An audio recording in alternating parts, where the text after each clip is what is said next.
सदर प्रहरी थानालाई एउटा ठूलो सफलता हात लागेको छ। ताथाङचेनमा भएको लाखौंको चोरी काण्डमा संलग्न 2 जनालाई प्रहरीले पक्राउ गरेको छ।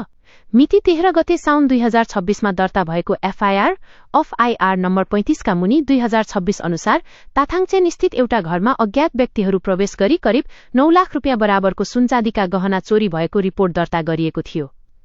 यस मुद्दालाई भारतीय न्याय संहिता बीएनएस 2023 कोलम्ब धारा 305 क्यू र 331 3 अन्तर्गत दर्ता गरी अनुसन्धान अगाडि बढाइएको थियो।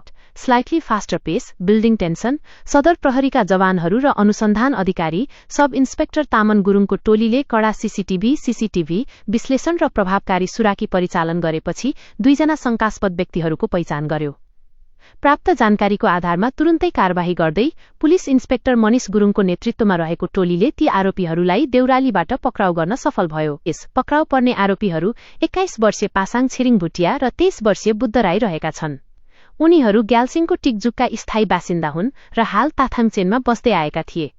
प्रहरीले उनीहरूको विस्तृत तलासी लिँदा चोरी भएका 100% सामानहरू उनीहरूको साथबाटै सुरक्षित रूपमा बरामद गरेको छ। हाल दुवै आरोपीहरूलाई गिरफ्तार गरिएको छ र उनीहरूमाथि थप कानूनी कारबाही अगाडि बढाइएको छ।